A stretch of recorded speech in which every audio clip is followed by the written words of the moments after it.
Okay. Good evening, everyone. My name is Z-Bubs, and I have some goals that I want to tell you about. Goal number one: to get fucking to do a water fast. I could barely look at you while I say it. I've been wanting to do a water fast for so long. I did do it. I did do a week long water fast, and it was awesome. I got rid of my cyst. I had a cyst on my back. Completely removed it. I maybe I could hold the mic down here a little bit and see how that sounds. It'd be awesome actually if I could just hold it here or hold it here maybe. I wonder how this sounds. Probably sounds the best holding it right here. Try not to lose my rhythm. Feel some kind of excitement talking to the audience here. And I don't want to just forget about the audience and just go into, oh fuck. What am I talking about again? Oh, they're not gonna like this. Shit. Fuck. Try not to go into that. I do have some excitement. Well, it's not really excitement, but sort of more of a constant feeling I have. It's not really excitement. It's more of just like, I don't know, feeling kind of relaxed, just a relaxation, just kind of feeling good. And that kind of carries me. And so I think as long as I don't know what happens, because as long as I have that feeling of being relaxed, it usually happens after I eat some food, then I can probably water fast then. And then something happens, after I eat food, I think, oh, if I could just feel like this the whole time, I could like really easily water fast. Like I could just water fast forever if I feel this good forever. And then I stop eating food and I start doing the water fast. And pretty quickly, I'm not so relaxed anymore. I'm kind of tense. There's some kind of now the godfather of water fasting, Lauren, he would say that it's you're cleansing and healing. And normally you would have food that would stop you from cleansing and healing. And so that's what is causing you trouble. And I think he may have said this, I don't know exactly. I might be kind of misreading him. That you're faced, hold on, I have to change the song. You're faced with confronting your boredom or your emotions. You have emotional baggage that you're carrying that you block by eating cooked food, because cooked food is an addiction. So you're using cooked food as a drug. And when you don't have that, you have to face a lot of your emotions that you were hiding from or that you didn't really know were there. And so the same thing happens on a water fast where you're confronted with your demons, because eating is kind of an entertainment, and it kind of gives you a sedation feeling for like 6 hours or something. But I'll tell you, I'm so sick. Like I've been sick for like a week, for like 2.5 weeks now. And the point I'm at right now, because I think I got poisoned, but that's not really the point. Don't want to talk about that. What I want to talk about more is it went down to like I have a cough now. Like I don't really have the flu anymore. I don't really have a cold anymore. I can blow my nose without my ears squeaking. But now when I cough, it sends like a pressure to my head. And it fucking hurts. I get like an instantaneous headache. Whenever I fucking cough, it fucking hurts my head a lot. So, you know what? And guess what? I just actually found my meditation. So you have all these chakras. It starts off at your Muladhara, which is your root chakra, which is like your crotch. Then it goes up to your Hara. That's your door where the energy releases. That's where you lose your energy if you don't seal your hara. There's a lot of people who are very energetic people, and they're at a big disadvantage because they have so much energy and it all goes up, but then they waste it and it goes out their hara. And so it's because the hara is above your muladhara, above your crotch. So you have all this sexual energy and it goes up, but then it just leaks out your hara. And so it doesn't really go anywhere. And you're just wasting all your energy. And those kind of people are like high strung kind of people. And no matter how much they work out and they smoke pot, they can't ever relax. And I've seen those kind of people, you know, they're fanatical. They look like they're about to snap all the time. And you could see how genuine their struggle is. You could see how they're really meaning it when they're saying, I tried this, I went to therapy, I did all this stuff. I'm on Adderall, I'm whatever. You know, I just can't calm down. It's because they're like, you know, they have ADD because they're overly sexual. And when they're jumping from topic to topic, that's like a bull in a field that will have sex with every cow once before it ever has sex with the same cow twice. What they're looking around for the new stimulation is new mating partners. That's what attention deficit disorder is. And so they can't relax because their energy is getting leaked out their hara. But if you seal your hara, then you go up to the next stage, which is your navel, which is the start of where you're born. Like, that's the first part of your body that starts growing. And that's your energy center. That's where you could store all your energy. Then you go up to, I think, your neck or your chest. I don't really know. Some people say there's different amounts of chakras. What I've heard is anything less than 5 is too little. Anything more than 7 is too much. They're like stepping stones to find your totality. So then basically I go up to my chest, like up to my sternum. And that was kind of where I was getting lost. I was kind of stuck at my belly button. So my energy was rising up to my belly button, and then it wasn't going any higher. And then when I just found my meditation a minute ago, which I find it and lose it all the time, like a million times a day. So and when I lose it, I forget that I ever had it. And then when I find it, I'm like, oh yeah, I have this whole other life in this different gestalt. Okay, so then at the sternum, that's where I connect it to my crown. So yeah, for my sternum, my energy keeps going up, and it goes up to my like to my face, and it goes like through my mind, and it goes like to my crown of my, like to the tip of my head, and it goes like out the top of my head. And if I don't have that, then what happens is I have like downwards energy. Like my mind goes towards, like, just think about why when you behead a man, he ejaculates. When you hang a man, he gets a boner. Just think about why that is. Your energy goes down. Like, that's like the animalistic. The animals are polygamist and polygamous. When your energy goes down, it's going from your mind, which is like sexual. Like, your mind is like based in sex. And that's the worst thing that can happen, because that's cerebral. When your mind is cerebrally sexual, that's the worst thing that can happen to you, because then your energy goes down. So you're thinking about sex, it's in your mind, and your energy is flowing down towards your muladhara, towards your crotch. And when it flows down, your energy is dissipating and leaking, and you're becoming empty.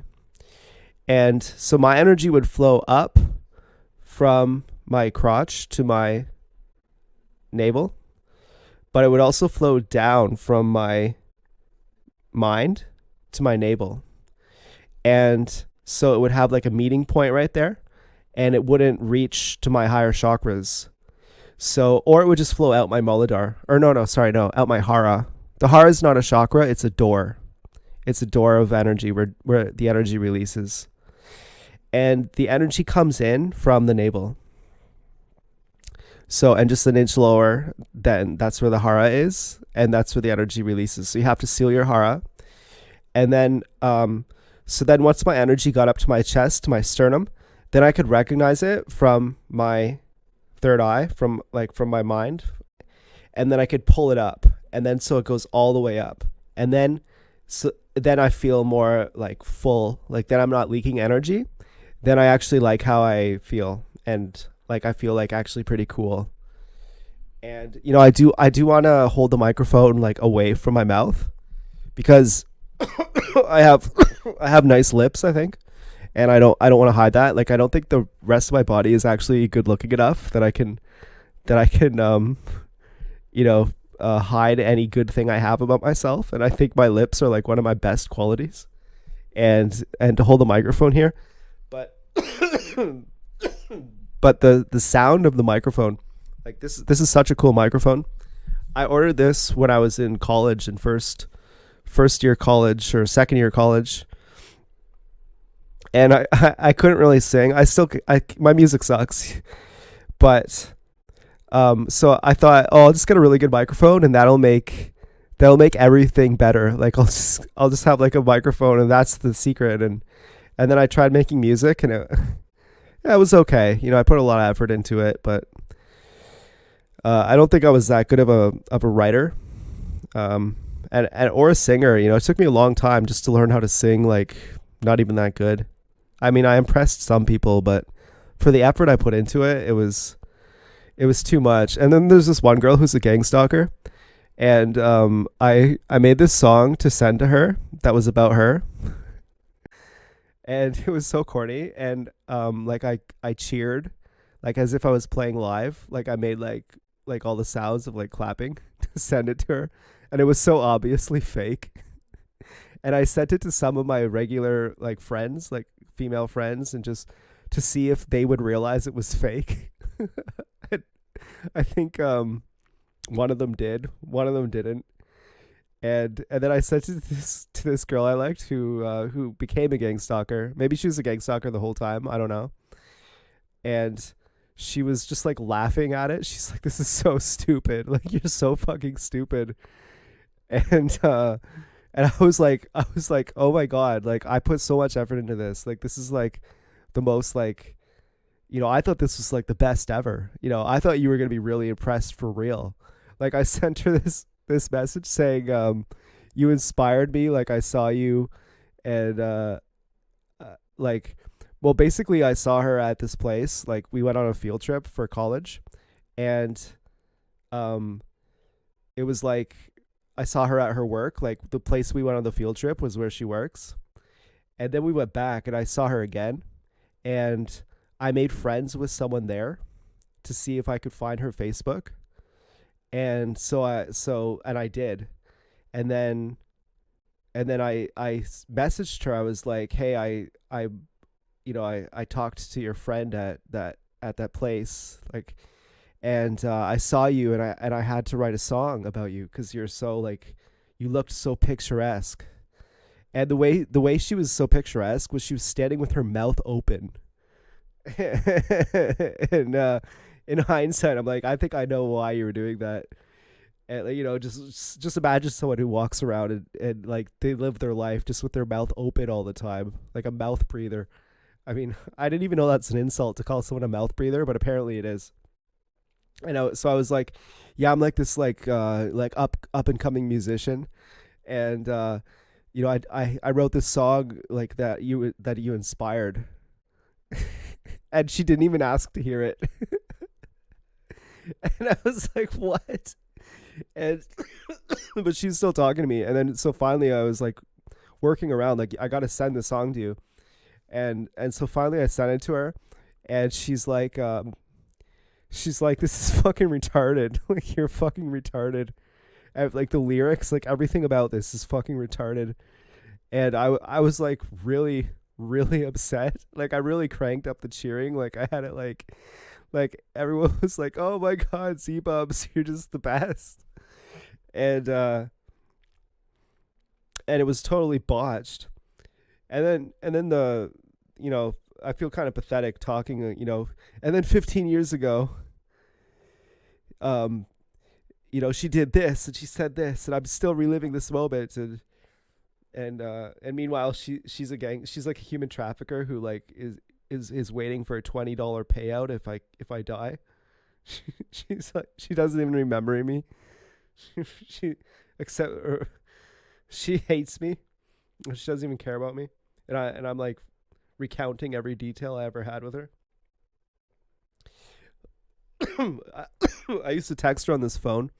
I had this bottle of cologne in a little tin box. I told her this once. Um, yeah, I was like crying. I had like a moment. I was like really, really emotional, and I was like, I keep. There's this cologne that her and I, she liked the smell of my cologne, and it was actually perfume, and I lied and I said that it was like some girl left it in my car, which the truth was, um, it was some cologne I bought that I left in my mom's car or something, or I don't know. I don't remember exactly, but it was diesel cologne. It was really good actually. It's perfume. They had a men's version of it too. And then I had this old cell phone that I used to always talk to her on. Like we texted for a few years, and I had it in a tin. And one time I was breaking down to her, like crying, and I was like, I still have like that cologne, and I still have that perfume, and that cell phone, and like to remind me of you, like sitting in a tin in my room. And I felt so pathetic, kind of like I just wanted to like bawl, like I just wanted to like weep in her arms, like you're the most meaningful person in my life, and I have like, it's so pathetic, like I have like my little tin can memories of you, and it's like the most important thing in my life. And they stole it. The gang stalkers stole it. My tin can now, it's empty. It's they stole the cologne, and they stole everything from it. Like I had a ring from another girlfriend. They stole. I think the ring is gone. I'm almost sure it's gone. I had like a little Nerf dart from this Nerf gun that we had. That other gang stalking roommates stole from us. They stole our Nerf guns. We used to. Well, anyways, we had the Nerf guns. I can't remember why we bought those. I liked Nerf guns for a long time. I think we may have had it for the cat, if the cat was trying to like claw our feet or something. Like our my cat Richard used to be our cat, and he would like, if you move your feet around while you're sleeping, he would like attack your feet. He was an indoor cat back then. We lived on a 4-lane street, and that was one of the first times I heard honking. We'd have we had really good insulated windows. We lived on Ossington Street in Toronto, and so there's these like cars going by, like vroom vroom all the time. But we never hear the cars really, but I'd hear the honking noises, and so I remembered. That's so strange how I hear the honking noises, but I don't hear the cars. I don't hear the engines of the cars. Like, wouldn't you'd think you'd hear the engines, but it never registered to me that I'm hearing the honking noises. Why? I did think sometimes actually, why are there so many cars honking? This is, yeah, we're kind of near a street light, but why would there be so many cars honking? It doesn't make sense. And so anyway, I sent her the song, and she basically doesn't even like it, and I feel like really like ultimately embarrassed. She doesn't even mention the fake cheering. She just mentions how stupid the lyrics are, which like really bothered me. But it was so corny. It was like really corny. It was all about like her and I like living our life together. And but she entertained me, for a few years, and and and ultimately it all fell apart. I don't really know if I want to. I don't really have much more to say about her. It's not really that sensitive. Um, yeah, I don't know what to say. Just give me a moment to recover from this. Got to get my meditation back. Well, that's one of the things that I got not necessarily from her, but she was a catalyst for it. Like, so, I had to,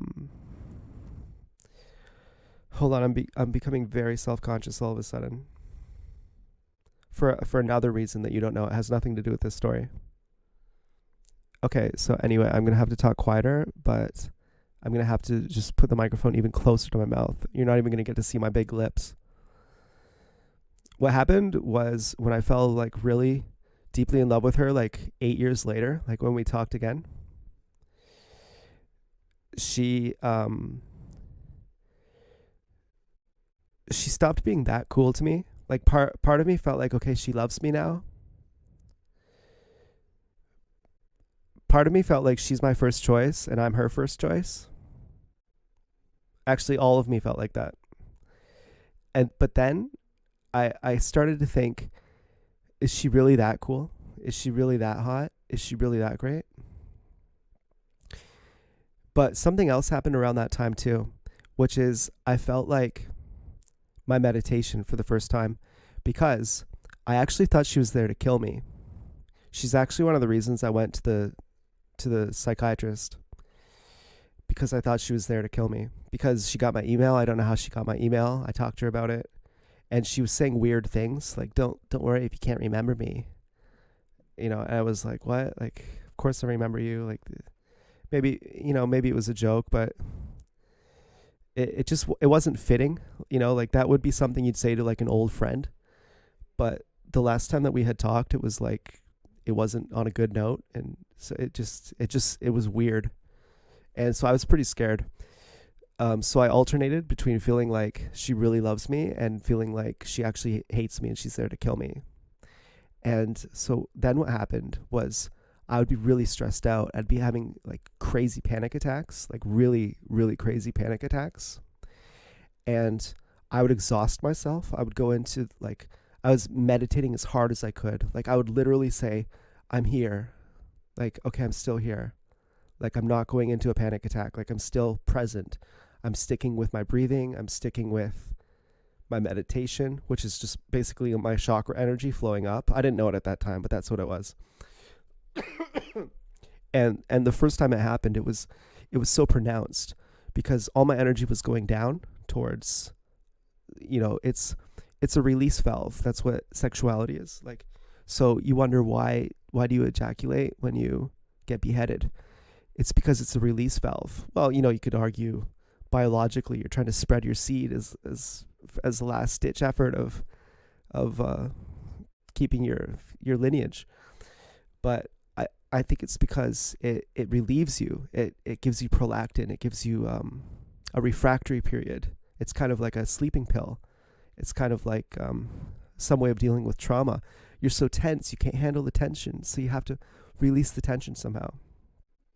So my energy was going down. It was like really tense, like it wasn't like so much beheading that I was like literally just busting nuts all the time. It was just like a tension, like, of like somewhere in between. It was like building up, but in a bad way, like in a kind of fiendish way, like being scared, being stressed. And then I would have these moments of relaxation and of meditation, and my energy would suddenly flow upwards. And I'd have these beautiful moments of meditation where I was just like profoundly like affected, like where I was just like super happy about it and like amazed by what was happening. And that was the first time that I had felt actually better than how I felt when I was with her. But the really bad thing was the love was a step towards meditation, but then when the love went away, the meditation went away too. So I kind of felt like I don't really need her because the meditation is actually different than love. Love was only the catalyst, but I still did need the love. And so now, and she was like the one who I guess really broke my heart. And and I couldn't even see it. I couldn't really see it at the time, and maybe she didn't break my heart, but I think she did. Maybe. Hold on one second.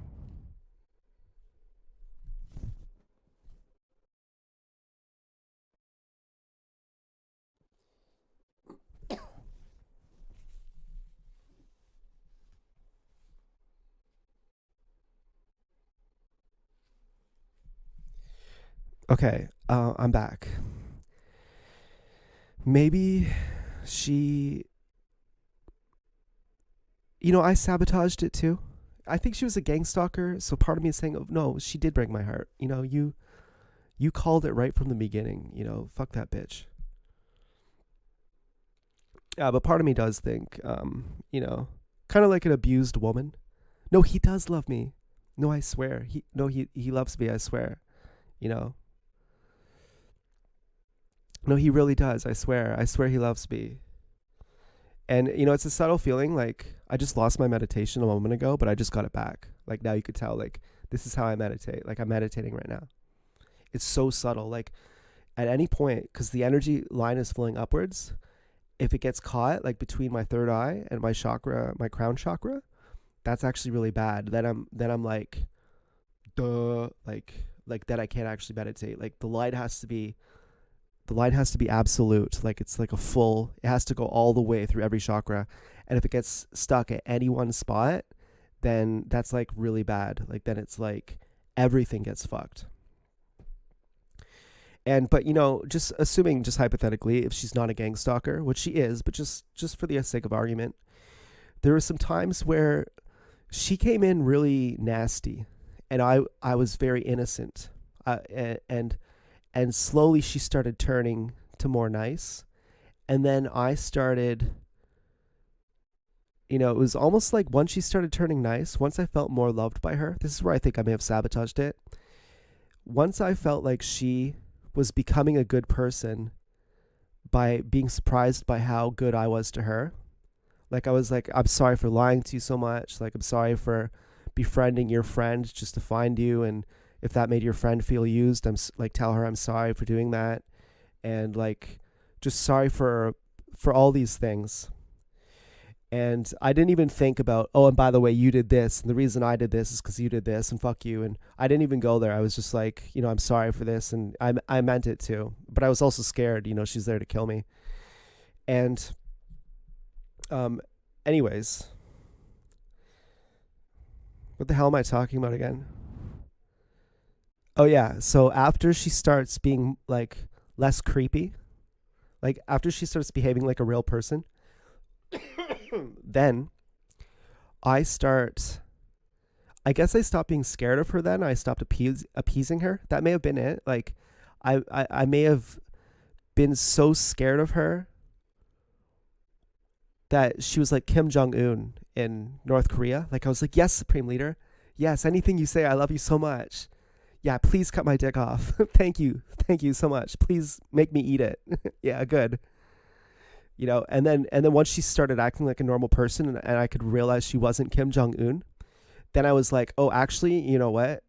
Fuck you. And then I started to kind of sabotage it a bit, kind of say some things, and that was kind of where I was pretty divided in myself. Like, I was like, I was like, am I just sabotaging this? Like, am I having a fear of success here? Like, this is like the person I want more than ever, and now that I trust she's a real person, I'm actually like not valuing her because I'm afraid that she might reject me now that I don't think she's such a bad person. I'm afraid that she might reject me now, and that actually will hurt me so bad. So I got to lose her before she loses me. Fucking, do you ever pull your nose hairs out? Isn't that the worst? Isn't that the most painful thing? But you have to do it.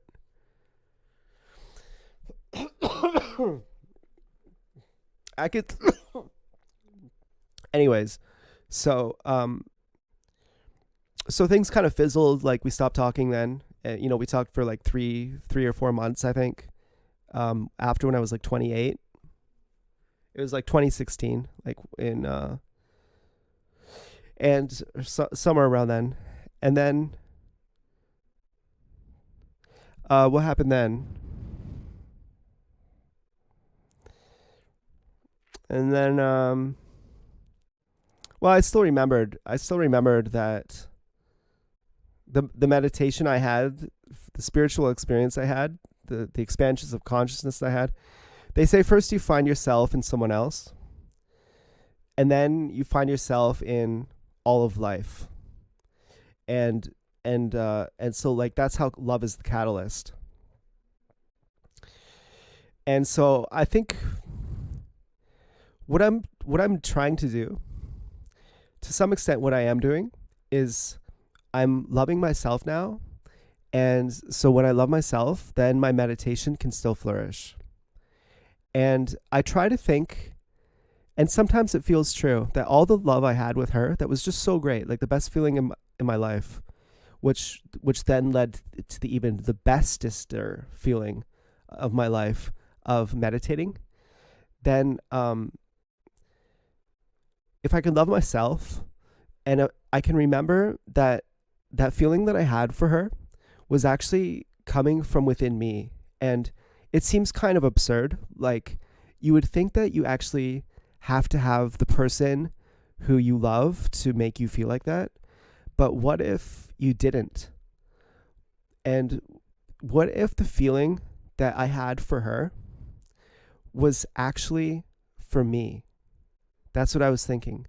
That feeling that, oh my God, she's just so amazing, and I just love her so much, and I just worship her, and if she only loved me, I would just be like the happiest person in the world, and I just need it so bad, and I really hope she loves me. What if that feeling is actually for me? What if I loved myself? I'd feel like that. And all those things that I thought she was so awesome, what if that was about me? What if I was projecting onto her that she's so great, but really it's all about me? Maybe that sounds kind of selfish or narcissistic or something, but I've really been thinking about that. Like, the experience, because I heard it happens. Like, if you have a spiritual experience, you'll blame the person who was near you when you had it. Like, if you're talking to the Buddha and then you suddenly feel a spiritual experience, you'll think it was the Buddha who made you feel like that, but actually it wasn't. It actually came from within you. But it's a very natural thing, and it happens to just about everyone, that when you have some kind of spiritual awakening, you'll blame or like give the credit to whoever was near you at the time, and you'll get lost in that sense. Because then you'll externalize it and you'll put it on someone else, and then if someone else can give it to you, someone else can take it away from you, and you'll have I don't know, you'll have some kind of regression from your spirituality or something like that. And so it's good to know that it's coming from you. I think I don't really know this. Like, I don't really feel as high as I used to feel. Like, the best moments of my life were actually when I was like 28. That was actually like the best part of my life. And I try to get back, but I oftentimes don't even know where to start. Like, I'm oftentimes just like kind of just like groping in the dark.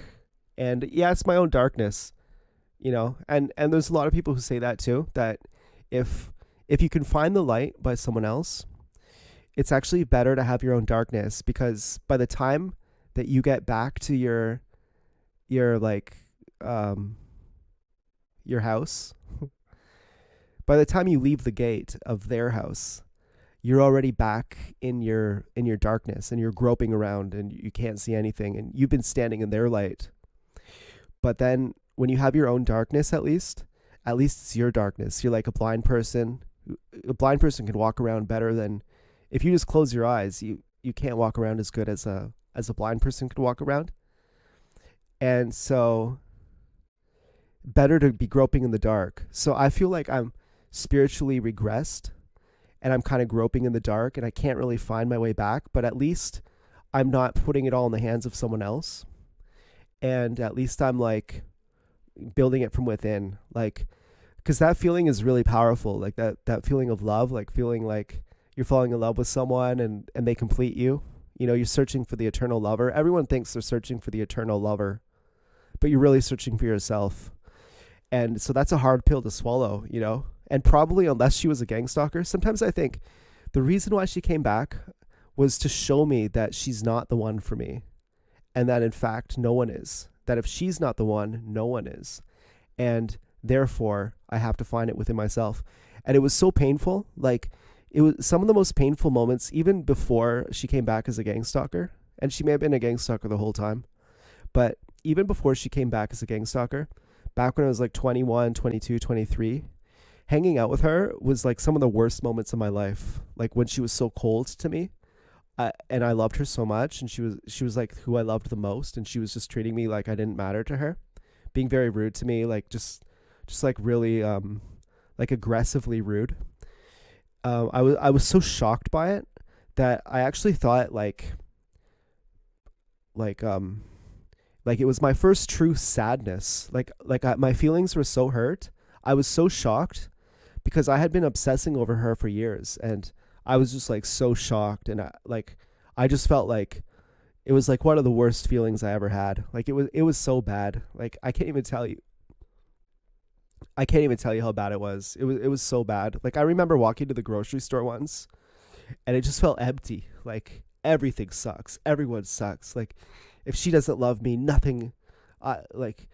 She'll love me or no one will love me. You know, there's nothing else. There's no one else. There's nothing here anymore.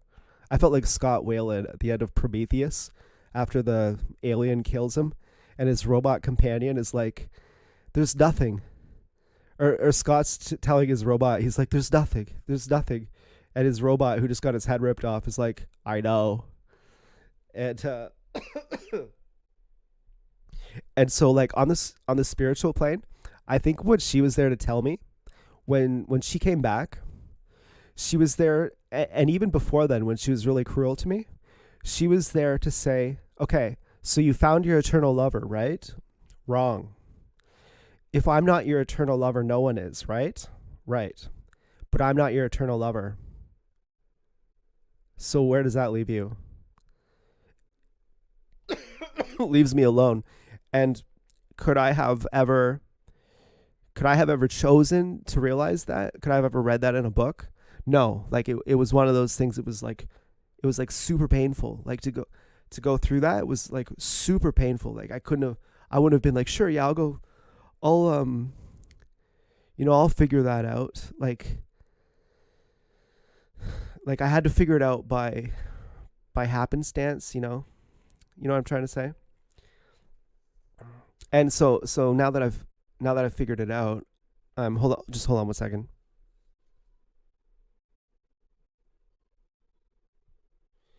Okay, so now that I've figured it out, I'm I'm definitely less happy. Like I definitely regressed, but I'm at least on my own now. Like I'm definitely in my aloneness. I don't even have that hope. I'm not even searching any longer for the eternal lover. I'm no longer searching. And before I found her, and I do think that most people spend their entire lives searching for their eternal lover. Even when they're married, they're still searching. They're always looking over their shoulder for their eternal lover. I searched for her since I was 14, about all the way up till when I found her when I was 21. And then I still beheld her as my beloved and my eternal lover until I was like 28. And then after then, when it all went wrong, I still did until I was like 35. And then I started to realize, yeah, I don't think she's who I thought she was. You know, I thought I wanted to live inside of her womb, but I don't really think I do, you know, like, and then by then it wasn't like all of a sudden painful at that point to be like, oh my God, oh no. By that point, I had already been through so many devastating feelings. I had already been heartbroken. I had already like cried and just felt like left behind on so many different levels. I'd felt broken and betrayed and let down on so many different levels. I had already been through a lot of like the 5 stages, like denial, grief, anger, acceptance. Finally, I was able to come to terms with it and be like, okay, yeah, the eternal lover. You know, finally, then when Osho says, you're all searching for the eternal lover, but you're really searching for yourself. I was like, oh, that's right. It's not lip service coming from me now. Excuse me, I actually know that. And so in a way I'm in a better position because now my meditation is not coming from the the hope of someone else, and it's not coming from the delusion that someone else can give it to me. It's coming just strictly from myself. And so I don't really have hope anymore. And so that doesn't mean that I can't have romance or something. That doesn't mean that like I can't have like a girlfriend or like a crush on someone or value a friendship. Like there's lots of women who I'm dating in my mind right now who I talk to on the regular. And that's pretty cool. But I don't have like you're going to save me. I don't have that anymore, whereas I used to have that. I don't have like I'm just going to forget that I exist and I'm just going to focus everything on you because I think you're the one. I think you're like my God, like you're like my eternal lover. I don't have that anymore. I'm just like the center of my life is within me, and that's like the truth.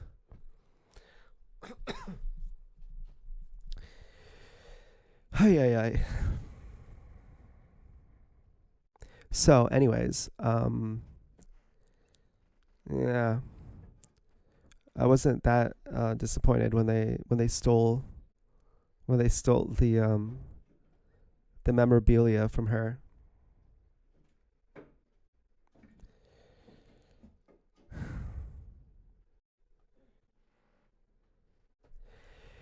Anyways, let's see, 41 minutes. Okay, so I think this is probably a long enough video, and I want to finish on a good note. I'm kind of losing my meditation.